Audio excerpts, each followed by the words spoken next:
വിദേഹ രാജ്യത്തേക്ക് പോകുന്ന വഴിയായിരുന്നു ഗൗതമാശ്രമം. മുനിപത്നിയായ അഹല്യ മുനിശാപത്താൽ കരിങ്കല്ലായി കിടക്കുന്നത് ഇവിടെയാണ്.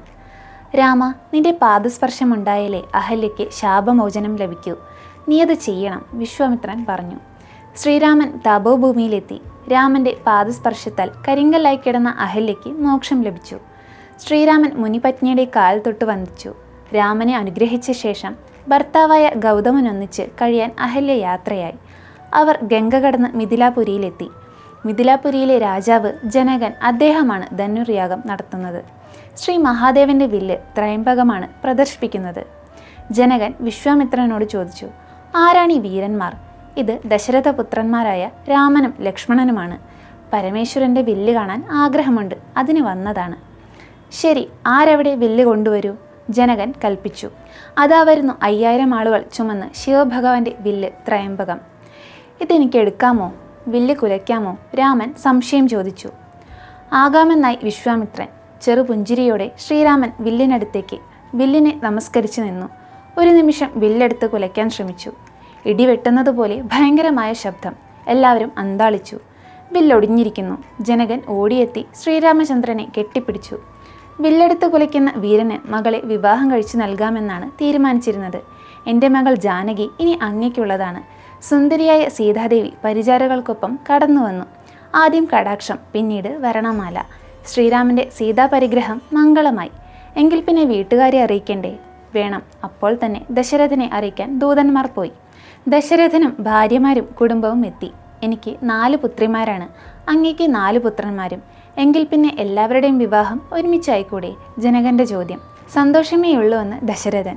ശ്രീരാമൻ സീതയെ കല്യാണം കഴിച്ചു. ലക്ഷ്മണൻ ഊർമിളയെയും ഭരതൻ മാണ്ഡവിയെയും ശത്രുഘ്നൻ ശ്രുതകീർത്തിയെയും വിവാഹം കഴിച്ചു. ദശരഥനും മക്കളും മരുമക്കളും സംഘവും അയോധ്യയിലേക്ക് പുറപ്പെട്ടു. പോകുന്ന വഴി ദുർനിമിത്തങ്ങൾ കണ്ടു തുടങ്ങി. ദശരഥൻ പരിഭ്രാന്തനായി വസിഷ്ഠനരികിലേക്ക് ഓടിയെത്തി. പരിഭ്രമിക്കേണ്ട രാജാവേ, എല്ലാം മംഗളമാകും, വസിഷ്ഠൻ പറഞ്ഞു. പെട്ടെന്നതാ പരശുരാമൻ വഴി തടഞ്ഞു മുൻപിൽ. വലിയൊരു മഴ കൂടെ തന്നെയുണ്ട്. നല്ല ദേഷ്യത്തിലാണ്. പരമശിവന്റെ വില്ല് ഏതോ രാമൻ ഒടിച്ചുവെന്നറിഞ്ഞ് വന്നതാണ്. എൻ്റെ ഗുരുവിൻ്റെ വില്ലൊടിക്കാൻ ശക്തിയുള്ളവൻ അതാര്? ഞാനല്ലാതെ വേറൊരു രാമനോ ഈ ലോകത്ത്? ആരാണ് ഈ രാമൻ? ഭാർഗവരാമൻ ചോദിച്ചു. ശ്രീരാമചന്ദ്രൻ ചിരിച്ചുകൊണ്ട് മുന്നോട്ട് വന്നു. ഞാനാണ്. ഓഹോ, നീയാണല്ലേ അത്? നീ ക്ഷത്രിയനാണെങ്കിൽ നിൽക്കൊരു നിമിഷം. എന്നോട് യുദ്ധം ചെയ്തിട്ട് പോയാൽ മതി. നീ വലിയ വില്ലാളിയാണെന്നാണല്ലോ വയ്പ്. നമുക്കൊന്ന് നോക്കാം. അതല്ലെങ്കിൽ പിന്നെ നിനക്ക് ഒറ്റ വഴിയേ ഉള്ളൂ. എൻ്റെ കയ്യിലും ഒരു വില്ലുണ്ട്, വൈഷ്ണവം. നിനക്ക് പറ്റുമെങ്കിൽ അതൊന്നെടുത്ത് കുലയ്ക്കൂ. ഇല്ലെങ്കിൽ നീ എന്നോട് യുദ്ധം ചെയ്തേ പറ്റൂ. പരശുരാമൻ പറഞ്ഞു നിർത്തി. അന്തരീക്ഷം ആകെ ഒന്ന് മാറി. അന്ധകാരമായി. എങ്ങും ദശരഥനും അമ്മമാരും ആകെ പേടിച്ചു. ലോകം ഇനി എന്ത് സംഭവിക്കുമെന്ന് ചിന്തിച്ച് പരിഭ്രാന്തരായി. രാമൻ ഒരു ചെറുപുഞ്ചിരിയോടെ പറഞ്ഞു, അല്ലയോ മഹാനുഭാവ, നിങ്ങളെപ്പോലെയുള്ള വലിയ ആളുകൾ എന്നെപ്പോലുള്ള ബാലന്മാരോട് ഇങ്ങനെ പറയുന്നത് ശരിയാണോ? ഞങ്ങൾക്ക് മറ്റാരെയാണ് ആശ്രയിക്കാൻ കഴിയുന്നത്? അന്ധകാന്തകനായ ഭഗവാൻ പരമശിവൻ പോലും അങ്ങയുടെ തീരുമാനത്തെ ധിക്കരിക്കാൻ അശക്തനാണ്. എന്തായാലും ഞാനൊന്ന് നോക്കാം. വില്ലെടുത്ത് കുലയ്ക്കാൻ കഴിയില്ലെങ്കിൽ എന്നോട് ക്ഷമിക്കണം. ശ്രീരാമൻ പരശുരാമനോട് വില്ല് വാങ്ങി. എടുത്തുയർത്തി അമ്പെടുത്ത് കുലച്ചു. ചിരിച്ചുകൊണ്ട് പരശുരാമനോട് പറഞ്ഞു, പ്രഭോ, എൻ്റെ ബാണം നിഷ്ഫലമാകില്ല, ലക്ഷ്യം പറഞ്ഞു തന്നാലും.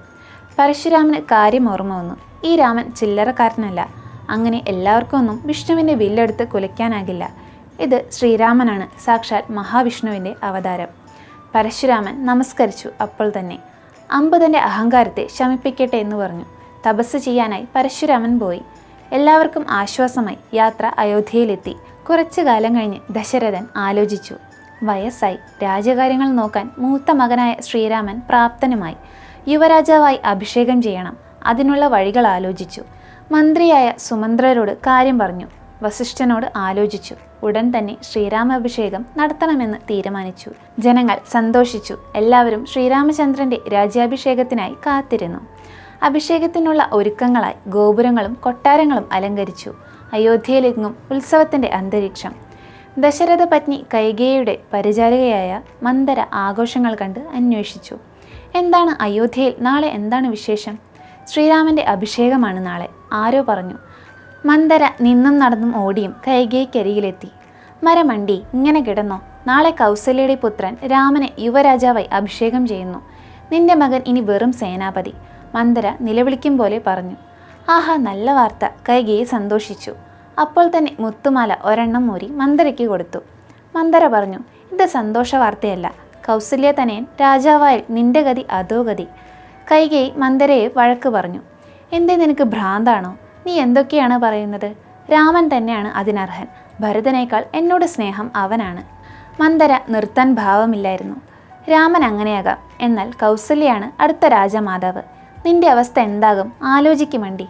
ഇത്തവണ പറഞ്ഞതേറ്റു. കൈകേയി ആലോചനയിലായി. കാര്യം നടക്കുമെന്ന് മനസ്സിലാക്കി മന്ദര ഒരു ഉപായം പറഞ്ഞു കൊടുത്തു. രാജാവ് നിനക്ക് പണ്ട് 2 വരം തന്നില്ലേ? അതിപ്പോൾ ചോദിക്കണം. ഇന്ന് ഭരതനെ യുവരാജാവാക്കണം. രാമൻ 14 വർഷം കാട്ടിൽ പാർക്കണം. പണ്ട് ദേവാസുര യുദ്ധകാലത്ത് ദേവന്മാർക്ക് വേണ്ടി യുദ്ധം ചെയ്യാൻ പോയതായിരുന്നു ദശരഥൻ. അവിടെ വെച്ച് രഥത്തിൻ്റെ ചക്രം ഉറപ്പിച്ചിരുന്നത് ഊരിപ്പോകാൻ തുടങ്ങി. രഥത്തിലുണ്ടായിരുന്ന കൈകേയി സ്വന്തം വിരൽ തടയായി ഉപയോഗിച്ച് ചക്രം ഊരാതി നോക്കി. യുദ്ധം ജയിച്ചതിനു ശേഷം കാര്യമറിഞ്ഞ ദശരഥൻ സന്തുഷ്ടനായി 2 വരം ചോദിച്ചോളാൻ പറഞ്ഞിരുന്നു. പിന്നെ ചോദിക്കാമെന്ന് പറഞ്ഞ് കൈകേയി മാറ്റിവെച്ച വരങ്ങളാണിത്. കൈകേയി അന്തപുരത്തിൽ പോയി ഭക്ഷണം നിഷേധിച്ച് കണ്ണീർ വാർത്ത് കിടപ്പായി. വിവരം ദശരഥൻ അറിഞ്ഞു. കാര്യമെന്നത് മനസ്സിലാകാതെ ഓടിയെത്തി. പ്രിയേ, നിനക്കെന്തു പറ്റി? എന്തു വേണം നിനക്ക്? നീ എന്താഗ്രഹിച്ചാലും നടത്തി തരുമല്ലോ. ഇങ്ങനെ വിഷമിക്കരുത്. ഉറപ്പ് കിട്ടിയ കൈകേയി സന്തോഷിച്ചു. പെട്ടെന്ന് തന്നെ കാര്യം പറഞ്ഞു.